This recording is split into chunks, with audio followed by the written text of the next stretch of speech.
PJ, I know games aren't won at the start, but statements can be made at the start.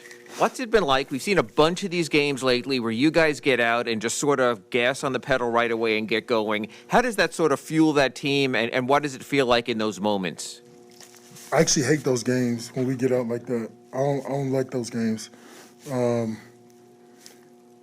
we're not real good at like maintaining leads. Like we get out early and it's easy early, and it's easy to fall into the all right, now it's my turn. You know, everybody sub in, you want to get your shots up. You know, like everybody, we making shots, Duncan's hitting, Tuck's hitting. You know, it's my turn. But it's like one of those things where it's scary because you can fall into that rhythm. You know, a couple of their shots go down. They make that run at the end of the second quarter. It's like, okay, now it's a game. And you're just up, could have been 30, you know. So I like more of the grinded out games. Maybe we're not making a lot of shots, but we're playing good defense, hoping some shots fall, which sounds crazy, but I prefer those ones rather than just making shots. PJ, you're shooting nearly, not 50%. How much are you reminded of that? I have no idea. No, I don't check any of that stuff. I don't like to hear it. Just like to play, man. It's just, like Coach Spo say, you know, all of us enjoying each other's success, right? Like I may get a couple shots today, all right, great. But tomorrow I may get one shot. But I still got to play the same way and do all the stuff that I do every single night for us to win. And that is such a big thing. Like we got so many guys on our team that could play, guys that stepped up when Bam was out, when Jimmy was out, Kyle was out. And they proven that they deserve time and they should be playing. But now we get our guys back, you know, them not playing. We still got to keep that same energy, and it's tough. It's hard, but it's something that we talk about a lot. Like Dunk said, we talk about it Spo talks about it every day, and everybody probably gets tired of it. But it's so serious because I've been on those teams where it's, you know, it's dog eat dog, and the guy on the bench is like, oh, I'm better than him, and it's just, yeah, it sucks. That's not fun, man. It's not fun. The season's too long, so we got a good energy here, and we're going to keep it. So I don't know what I'm shooting and what's going on.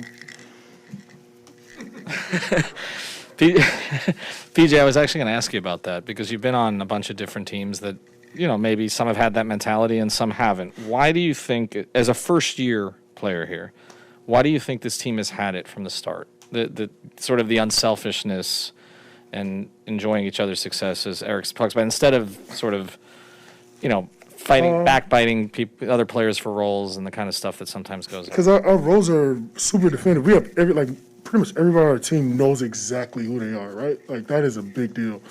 You go to a team where all the veterans are not struggling with identity. Most of them won at a high level. We all know what we do well. We know what we don't do well. We all know each other really well. And we all have a common goal. You know, it starts at the top with Jimmy. He might be, I don't know if he's to me, I think he's, if not one of the most unselfish superstars in the NBA. It's unbelievable. Like, he literally tells me games he doesn't want to score. He's like, I'm just going to, hey, just be ready. I'm going to pass you the ball. I'm like, what? No, bro, make the layup. Like, no, but he just, like, that's just his mindset. And he's still going to play defense and do all the other great things that he does, but he's super unselfish and he wants to see us all succeed and play well. So when you got that kind of selfishness, it makes it easy. It really does. PJ, speaking of definitive roles, everybody knows you know, coming into the season, you were known for your defense and how well you were going to fit into the Heat as far as that aspect.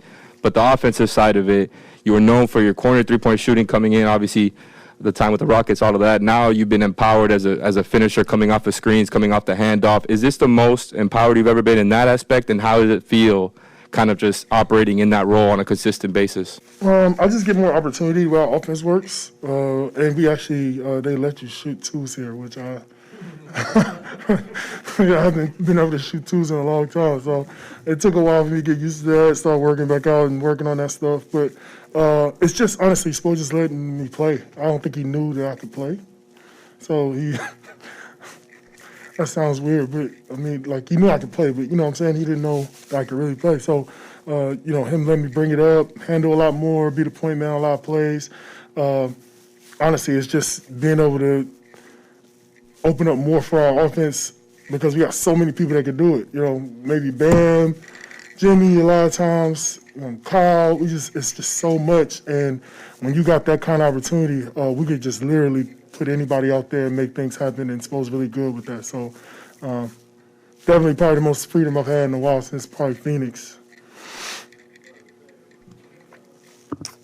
All right, we'll take one from Zoom. Mateo Mayorga, go ahead. Well, Miami limited New York to 2 of 12 shooting from deep after the hot start from shooting the first half.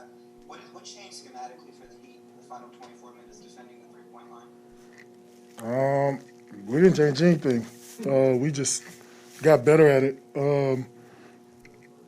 As the game goes on, we just once you see what the teams are doing, who's kind of hot and what positions you're in certain plays. You get better at it. You work at it, you get better at it. Guys start playing it better. But schematically, we didn't change anything. Just do what we do better. All right, thank you, PJ. That's it. Thanks. Oh, yeah, for sure. I told you guys. I've been in the G League by now.